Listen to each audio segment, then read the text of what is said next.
Bismillahirrahmanirrahim. Assalamualaikum warahmatullahi wabarakatuh dan apa khabar semua? Bersama saya lagi Mr. Heri dalam kelas web development dengan PHP programming. So hari ni kita akan terus start kelas kita dengan PHP programming, okay? Untuk basic HTML, CSS dan JavaScript dah jalan semalam. So hari ni kita akan fokus kepada PHP programming. So benda pertama yang korang nak kena buat adalah korang kena pergi dekat Google dan search XAMPP and then just click on download ni. So dia akan keluar list begini. So depend kepada komputer yang korang guna. Kalau gunakan Windows boleh download ikut version yang disediakan untuk Windows lah. Dan yang ni untuk Linux, ini untuk Apple. Okay, so sementara ni untuk Windows yang dipaparkan kat sini ada 7.4, 8.0 dengan 8.1.2. Okay, mana-mana pun boleh download, tak ada masalah. Tapi saya prefer kepada PHP yang terbaru. Okay, so kita boleh try function yang lagi baru lah kan. Okay, so just click on download, dia akan keluar pop-up macam ni. And then just tekan save file. So actually dia akan take some time. Sebab sometimes server diorang ni pun kadang-kadang slow. Jadinya saya dah download siap-siap. Okay, dia akan jadi macam ni. Kemudian boleh terus run. So dia akan pop up yes and no tu kan. Saya tak boleh tunjuk kot. Tekan yes. Kemudian dia akan keluar wizard begini. Yes. So dia akan cakap pasal UAC lah. Ni tak ada masalah apa-apa. Just tekan OK. Okay, nanti setup dia keluar begini. And then kita just next. Next. Ni letaklah folder apa nak letak. Then next. Dia akan install. Yang ni pun dia akan ambil masa lebih kurang 5 minit untuk habis. Okay, saya dah install. Kemudian lepas install semua, nanti dia akan tanya sama ada kita nak start ke tak control panel. Nama dia control panel lah. XAMPP control panel. Orang sebut XAMPP lah. XAMPP control panel. Okay, kalau kita start dia punya control panel akan bentuk begini. Ini nama dia XAMPP control panel. Okay. Okay, sementara tu saya tutup ni dulu. Okay. Okay, XAMPP Control Panel ni dia adalah satu software yang mengumpulkan beberapa servis dalam satu panel lah. Yang ni kita panggil panel dan kita boleh control dia. Itu nama control panel. So kita boleh sama ada nak start Apache server, ni MySQL server, FileZilla server, Mercury server dengan Tomcat server. Okay, so ini semua nama servis ni adalah, modul ni adalah sebenarnya nama server lah ni. Apache ni untuk website. Secara umumnya cuma boleh buka file HTML. Umumnya lah Apache ni. Apache ni ialah secara umumnya buka HTML tapi disebabkan dalam control panel ni dia dah datang sekali dengan PHP. Maka kalau kita start Apache, dia boleh run dengan PHP sekali. Begitu cerita dia. Okay, kemudian MySQL ni database server. FileZilla ni adalah FTP, File Transfer Protocol server. Mercury ni adalah mail server. Tomcat ni adalah web server juga macam Apache, tapi dia adalah pakai bahasa Java kalau tak salah saya, JSP, Java Server Page. Okay. So untuk tutorial hari ni kita akan tengok buat coding menggunakan satu dulu, Apache dulu untuk run PHP dalam web. Okay. Okay, so bila dia dah hijau, maksudnya benda ni dah run lah. Sometime kalau kita tekan start, dia akan keluar pop up lagi satu yang untuk allowkan access. Just tekan allow access je lah. Kalau dia ada setting untuk public dengan private. Kalau tick public dengan private sekali, nanti dekat orang yang connect dengan wifi kita boleh connect juga dengan kita punya web. Tapi kalau kata dia cuma mark as private, maka dekat public tak boleh. Okay.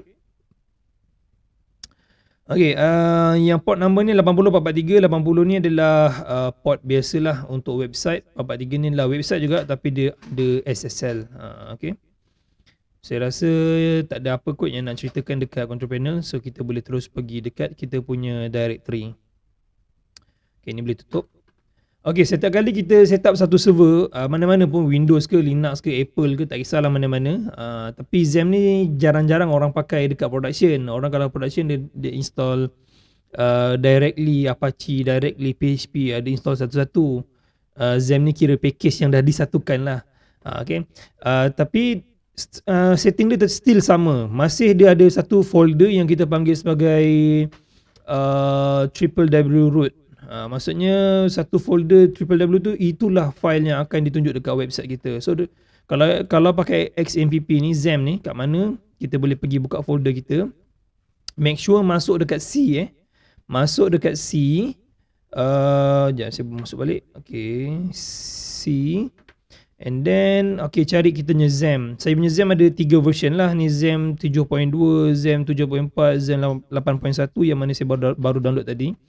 Yang ni saya baru install, so kita buka yang ni. So folder untuk web adalah folder htdocs. This one. Folder htdocs. So anything yang kita letak dalam htdocs dia akan ada dekat sini. Saya buka contoh. Nah, buka website kita, just tulis localhost.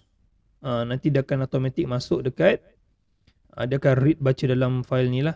So kalau kita delete ni semua, yang ni tak nak pakai, kita boleh padam, tak ada masalah. Yang ni kita refresh. Oops, ni salah, padam. Maka folder tu kosong lah. Kan? So kalau saya letak sini satu file index.html yang semalamnya, yes. Kita tulis something.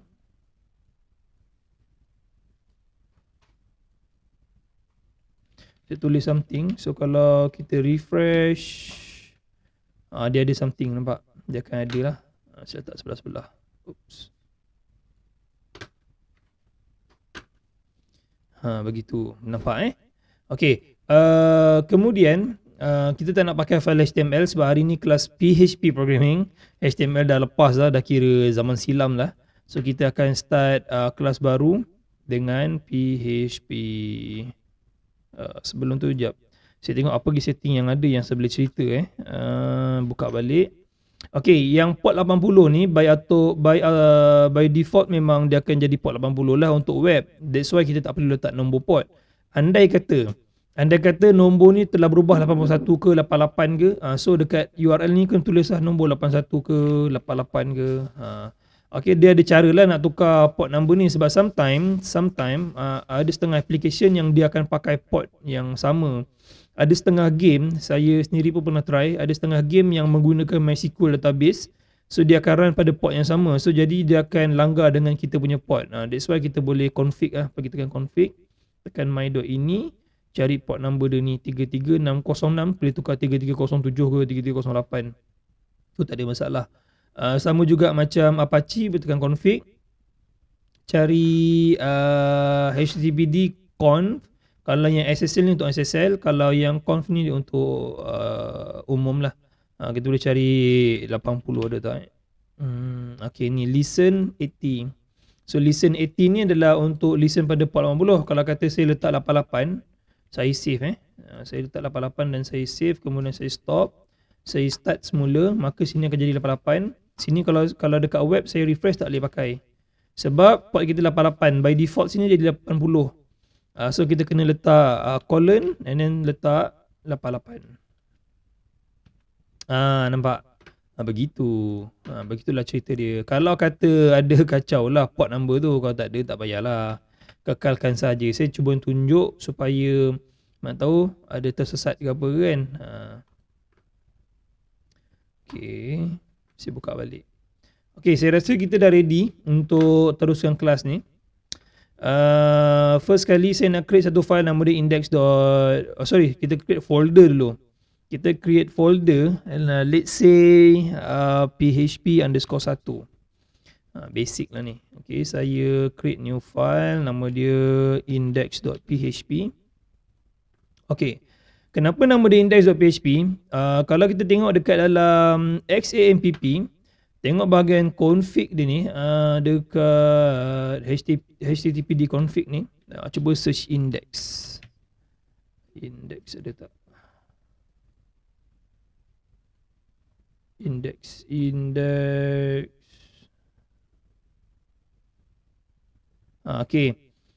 If module directory index, maka dia akan baca index.php, index.pl, index.cgi. Ini by default dia. Default dia. Ataupun nama home ataupun nama default.html. Yang ni adalah that's why saya letakkan nama index. Saya suka pakai nama index sebab nama index tu kira nama file default yang server akan baca. Sebab kalau kata dia tak baca, maka dia akan jadi directory lah. Dia akan jadi list folder macam ni. Tapi kalau kita refresh, dia dah buka dah jadi directory macam ni sebab tak ada index.php. Tapi kalau buka folder ni, dalam tu ada index.php, maka dia akan run by automatic. Unless kita letak nama file lain lah. Tulis sini index.php pun sama. Kalau tak tulis pun dia jadi index.php juga. Dia jadi default. Okay. So config dia kat sini. Kalau kata nak tukar, boleh tukar kat sini lah. Tapi kalau boleh jangan tukar. Kekalkan di sana. Okay. Okay, jom kita tengok coding. Okay, PHP ni dia adalah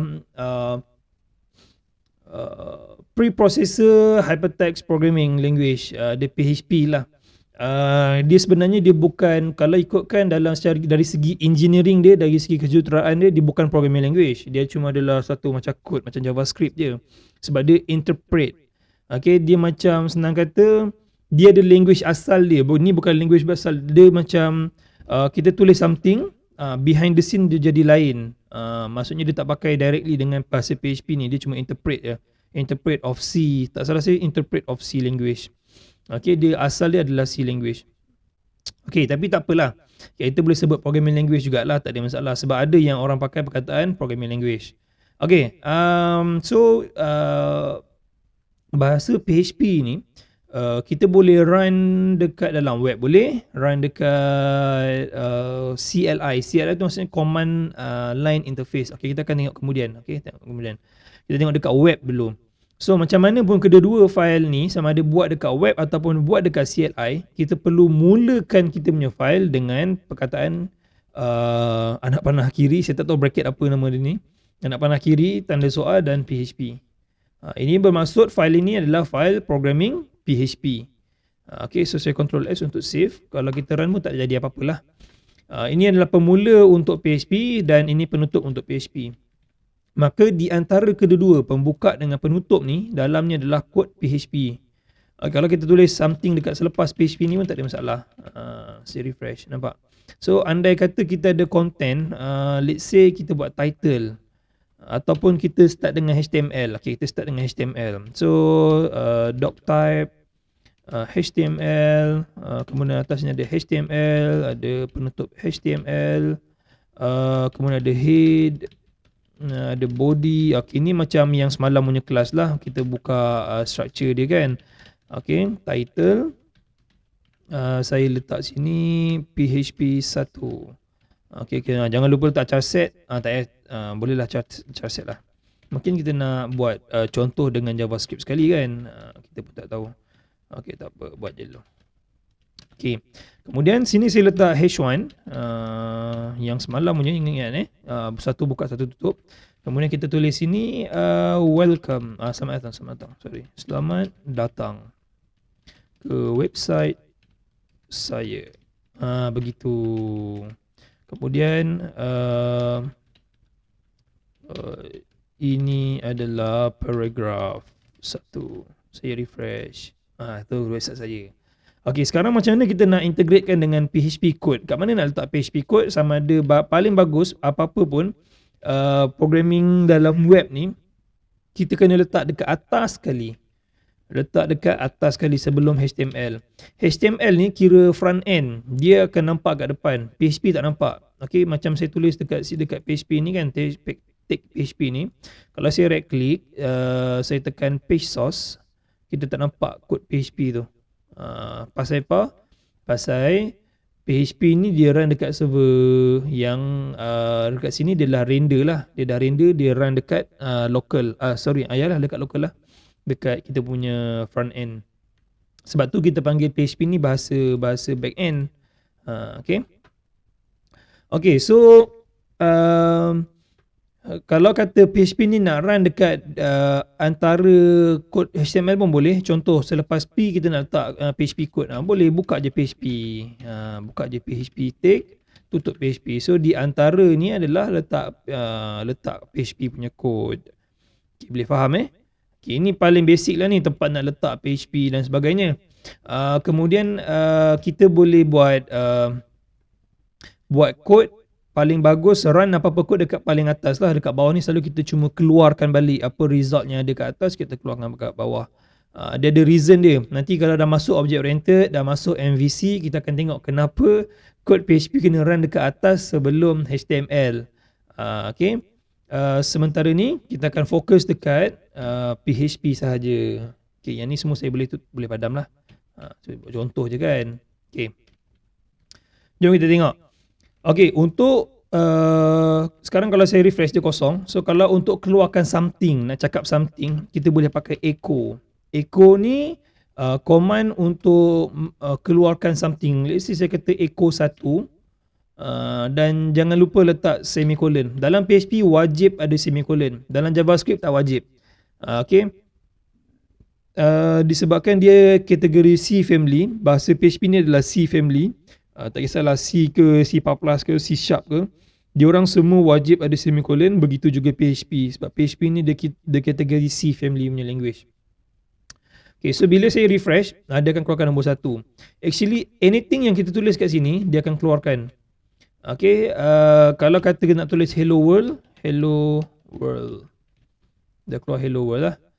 Okay, kalau korang perasan, tadi saya tulis pakai nombor, tak ada double quote. Tapi bila nak tulis hello world, kena ada double quote. Okay, dia sebenarnya macam ni. Disebabkan variable name tu bermula dengan string. Variable name dan juga constants bermula dengan string. So bila kalau kata tak ada double quote ataupun single quote, maka PHP program dia akan baca teks ni adalah sebagai satu variable. So jadi masalah lah. So that's why kena letak string, menandakan dia string, letak double quote, menandakan dia string. Apa-apa programming language semua macam tu. JavaScript ke, PHP ke, Python ke, Perl ke, semua sama. C Sharp ke, semua sama.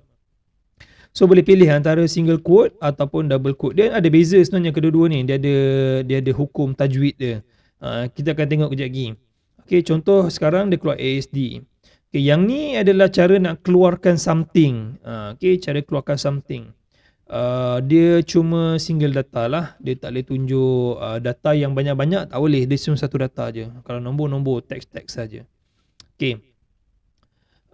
Let's say saya tulis sini hello, hi dari Harry. Okay, disebabkan kita punya page ni adalah page HTML, kan dia akan jadi HTML, dia render as HTML, maka saya boleh letak BR dalam ni dan saya tulis hi juga, hey juga. So dia akan jadi ke bawah. BR tu boleh dibaca, dia valid sebab kita render as HTML. Tapi macam mana kalau nak tukar jadikan teks? Yang tu selalunya kalau kita buat API, kita tukar kepada teks ataupun tukar kepada JSON. Ataupun itu kita akan tengok masa kita buat object oriented nanti. Okay, so ni hello, ini echo. Kemudian macam mana nak buat variable? Let's say variable, bermula variable tu dengan $sign. Dia tak ada pakai var. Var ni cuma dalam JavaScript, okay, dan Java. Tapi dalam PHP kita just mula dengan $sign. Let's say name sama dengan Harry. Okay, so sekarang kita akan tengok single quote dengan double quote, apakah beza dia. Yang ni saya letak BR dulu.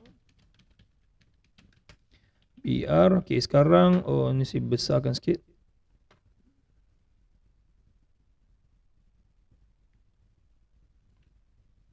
Okay, sekarang saya echo nama saya pakai $sign nama name, maka dia akan jadi nama saya Harry.